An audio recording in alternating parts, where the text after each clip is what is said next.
Normally আমরা বর্তমান কালের কোনো ঘটনা যখন প্রকাশ করতে চাই তখন আমরা প্রেজেন্ট টেন্সকে ব্যবহার করি, আর অতীতের কোনো ঘটনাকে যখন প্রকাশ করতে চাই তখন আমরা পাস্ট টেন্সকে ব্যবহার করে থাকি। এবং টেন্সের যাবতীয় স্ট্রাকচার এবং অক্সিলারি ভার্বগুলোর রূপভেদের ব্যবহার দিয়ে আমরা প্রেজেন্ট এবং পাস্ট টেন্সগুলোকে নির্ণয় করে থাকি। কিন্তু সমস্যাটা হয় যখন আমরা আমাদের বয়সের সাথে সাথে বড় হওয়ার পরে কমপ্লিটিং স্টোরি বা কোনো সামারাইজ করতে চাই, তখন কিন্তু দ্বিধাদ্বন্দ্বে পড়ে যাই যে আমরা এই বাক্যটা কি প্রেজেন্ট টেন্সে লিখব নাকি আমরা পাস্ট টেন্সে লিখব। আমি কারো কাছে কোনো সময়সূচি সম্পর্কে কিছু বলতে যাচ্ছি, এখানে কি প্রেজেন্ট টেন্স ব্যবহার করব নাকি এখানে পাস্ট টেন্স ব্যবহার করব। আমি কোনো একটা ঘটনার বর্ণনা দিতে যাচ্ছি, এখানে কি প্রেজেন্ট হবে নাকি পাস্টে হবে। আমি একটা প্যাসেজ পড়ে এসেছি, সেই প্যাসেজের সামারিটা আমি প্রেজেন্টে করব নাকি পাস্টে করব। এই দ্বিধাদ্বন্দ্বগুলোকে দূর করার জন্যই আজকে আমরা আলোচনা করব এক্সেপশনাল ইউজেস অফ প্রেজেন্ট এবং পাস্ট টেন্স। আসা যাক সেই ব্যবহারগুলোর কাছে। খেয়াল করলে আমরা দেখতে পাচ্ছি যে হিস্ট্রিক প্রেজেন্টে প্রেজেন্ট টেন্স ব্যবহার করা হয়ে থাকে। এখন এই হিস্ট্রিক প্রেজেন্টটা কি? অতীতের কোনো ঐতিহাসিক ঘটনার বর্ণনা যখন আমরা বর্তমানে দিব তখন সেখানে প্রেজেন্ট টেন্সে ব্যবহার করতে হবে। যেমন আমি যদি বলি আকবর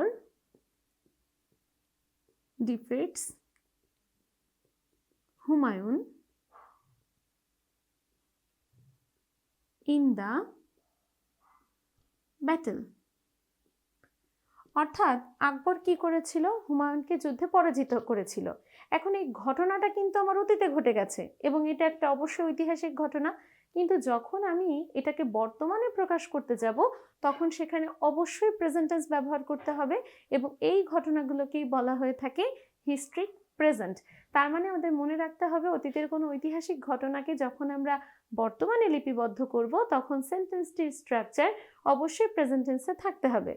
অপরদিকে অসম্ভব বা কল্পিত বর্তমান নিয়ে যখন আমরা আলোচনা করব তখন আমাদেরকে পাস্ট টেন্স ব্যবহার করতে হবে।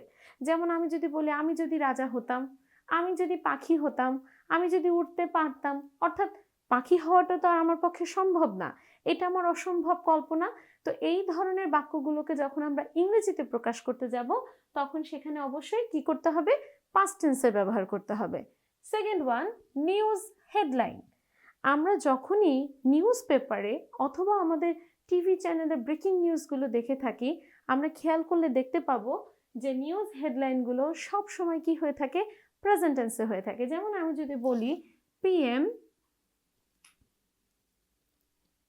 যেমন আমি যদি বলে থাকি পিএম কামস টু ঢাকা,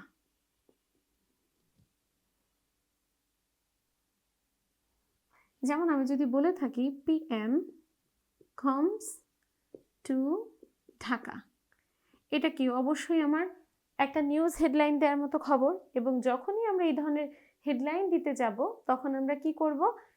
আমাদের যে সেন্টেন্সটা আছে সেটা অবশ্যই প্রেজেন্ট টেন্সে লিখব।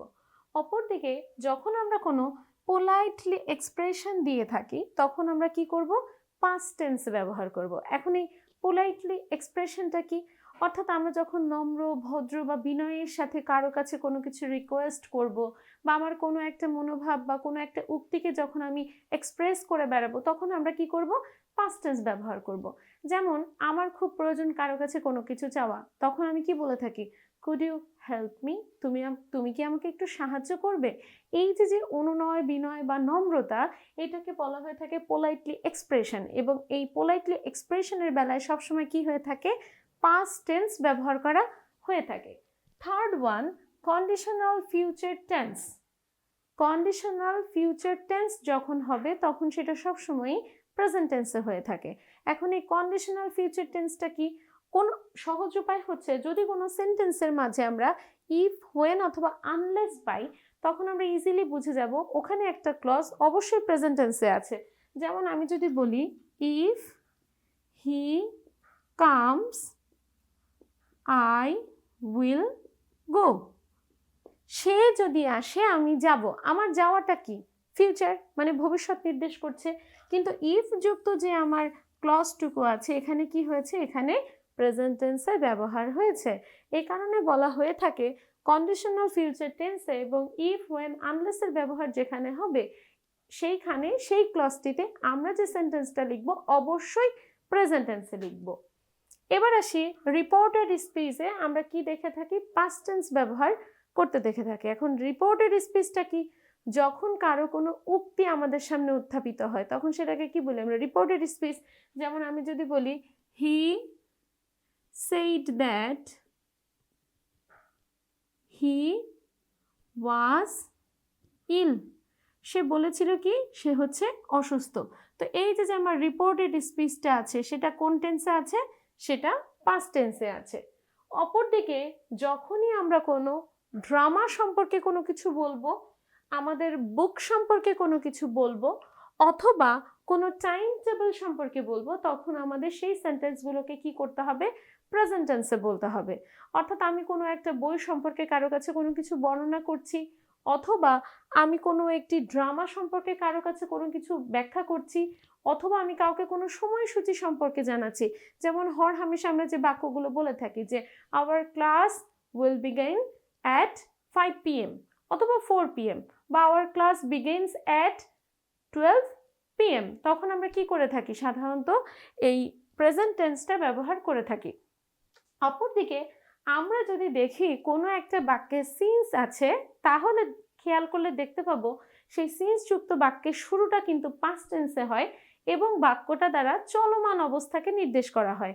যেমন আমি যদি বলি আই লিভড হিয়ার সিন্স 2025, আমি কি করছি 2025 সাল থেকে এখানে বসবাস করছি। তাহলে সিন্স যুক্ত প্রথম যে অংশটা আছে কি করছে, সেটা পাস্ট টেন্সকে নির্দেশ করছে এবং বর্তমান পর্যন্ত অবস্থাকে কিন্তু এই বাক্যটি দ্বারা প্রকাশ করা হচ্ছে। দ্যাট মিনস আমরা যখনই সিন্সের ব্যবহার দেখতে পাবো তখনই সেখানে পাস্ট টেন্সের ব্যবহার করব এবং বর্তমান সময়কাল পর্যন্ত এই অবস্থাটা চলমান আছে সেটাকে নির্দেশ করব। তাহলে আমরা কি বলতে পারি, history, present, news headline, conditional future tense, drama book, time table, এই ক্ষেত্রগুলোকে আমরা কি ব্যবহার করব, প্রেজেন্ট টেন্স ব্যবহার করব। অপরদিকে অসম্ভব বা কল্পিত বর্তমান, পোলাইটলি এক্সপ্রেশন, রিপোর্টেড স্পিচ অথবা সিন্স যুক্ত বাক্যে আমরা পাস্ট টেন্স ব্যবহার করব।